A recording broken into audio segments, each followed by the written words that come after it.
दोस्तों आपको हमेशा आपके एज के हिसाब से ही एसआईपी करनी चाहिए। जैसी आपकी उम्र वैसा ही आपको फंड चूज करना चाहिए और उतना ही आपको इन्वेस्टमेंट करना चाहिए। कितने अमाउंट का आप इन्वेस्ट करें और कौन से फंड में इन्वेस्ट करें ये पूरा डिपेंड करता है कि आपकी उम्र कितनी है। तो आप अपने हिसाब से, अपने एज के हिसाब से फंड चूज करना चाहिए।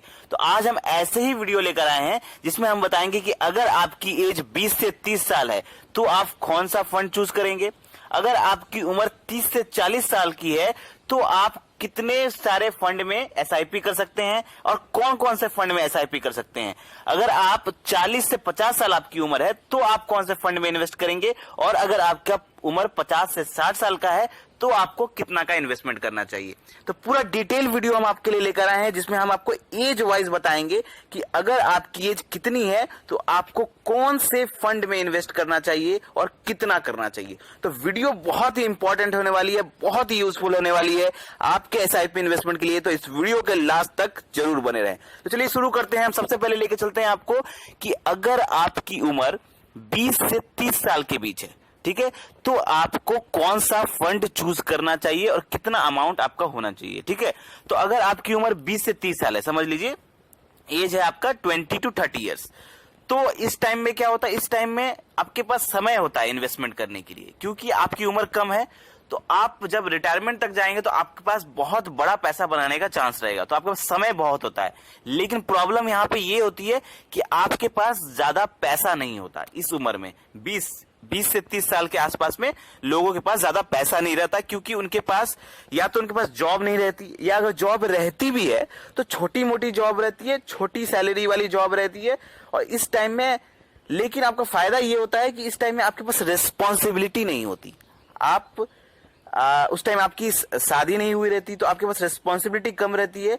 और इस समय आपके पास ना पैसे होते हैं ना ज्यादा आपके पास रिस्पॉन्सिबिलिटी हो, लेकिन आपके पास समय होता है इस पर इन्वेस्टमेंट करने के लिए।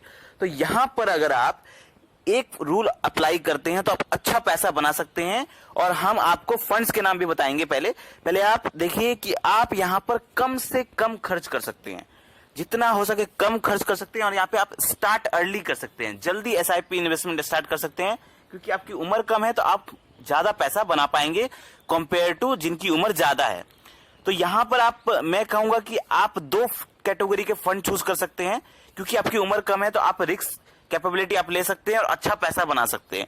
तो यहाँ पे आप 2 टाइप के फंड ले सकते हैं, एक है स्मॉल कैप कैटेगरी के, दूसरे है फ्लेक्सी कैप कैटेगरी के। ये 2 कैटेगरी के फंड आप इस उम्र में जरूर ले सकते हैं, जहां पर आपको बहुत अच्छा फायदा होगा। अब स्मॉल कैप कैटेगरी के कौन से फंड ले और फ्लेक्सी कैप कैटेगरी के कौन से फंड ले, ये आप सुन लीजिए। अगर आपकी उम्र 20 से 30 साल के बीच है तो आपको स्मॉल कैप कैटेगरी में, मुझे जो लगता है, बहुत ही तगड़ा फंड है स्मॉल कैप कैटेगरी का, जो आने वाले टाइम पर बहुत ही बढ़िया रिटर्न दे सकता है। उसका नाम है कनारा रोबोको स्मॉल कैप फंड। ये जो फंड है इसने पिछले ओवरऑल रिटर्न की अगर हम बात करें तो इसने 28% का रिटर्न दिया हुआ है और इसमें बहुत कैपेबिलिटी है आने वाले समय पर बहुत ह्यूज रिटर्न देने का। तो आप स्मॉल कैप कैटेगरी में फंड चूज कर सकते हैं अगर आपकी उम्र 20 से 30 साल है। और अब जो mid cap category, flexi cap category जो है, इसमें 20 से 30 साल वाले के लिए इसमें है पराग पारिक का फ्लेक्सी कैप फंड। पराग पारिक का flexi cap fund flexi cap category का बहुत ही तगड़ा फंड है। इसने पिछले ओवरऑल रिटर्न की अगर हम बात करें तो इसने 20% का 20% का रिटर्न दिया हुआ है। तो अगर आपकी उम्र 20 से 30 साल के आसपास है तो आपको इन दोनों फंड्स में एसआईपी करना चाहिए और कम से कम आपको एसआईपी अमाउंट अपना रखना चाहिए 4000, कम से कम अगर 4000 रुपए रखते हैं और इन फंड्स में इन्वेस्ट करते हैं तो डेफिनेटली आप लॉन्ग रन में बहुत पैसा बना पाएंगे। चलिए अब हम चलते हैं 30 से 40 साल वालों के बीच में। अगर आपकी उम्र 30 से 40 साल के आसपास है तो इस उम्र में दोस्तों रेस्पॉन्सिबिलिटी होती है लोगों के पास, क्योंकि उनकी शादी हो जाती है तो रेस्पॉन्सिबिलिटी उनके पास होती है।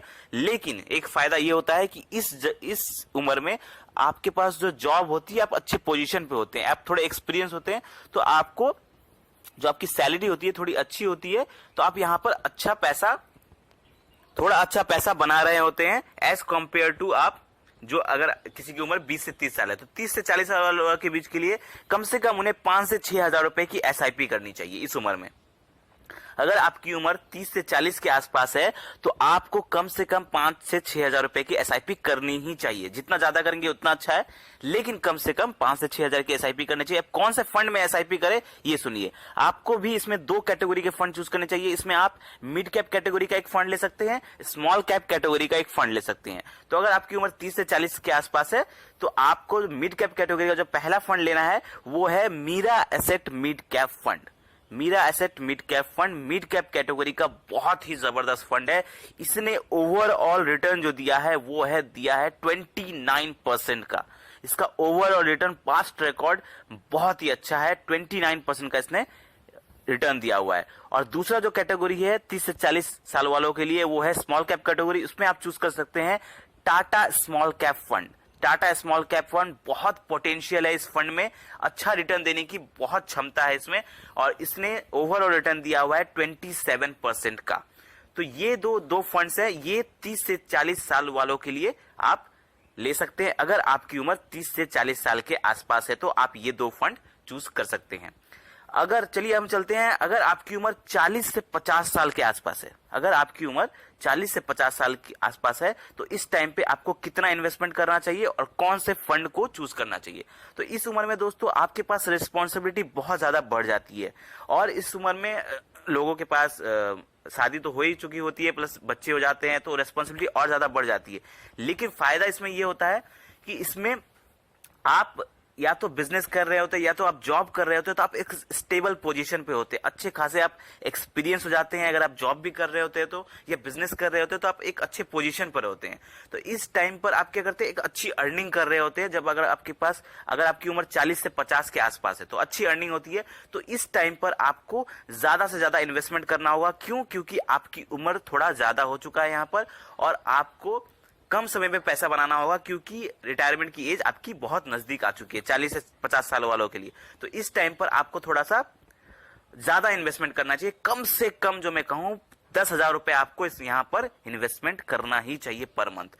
10,000 रुपए की एसआईपी यहाँ पे कम से कम करनी चाहिए अगर किसी की उम्र 40 से 50 के आसपास है। इससे ज्यादा अगर एसआईपी करते हैं तो और अच्छी बात है, लेकिन कम से कम 10,000 रुपए की एसआईपी करनी चाहिए। अब कौन से फंड में चूज करेंगे इस पर डिपेंड करता है कि अगर आप 10,000 रुपए की एसआईपी कर रहे हैं तो आपको इन पैसों को 3 कैटेगरी में डिवाइड कर लेना है, small cap, mid cap and large cap.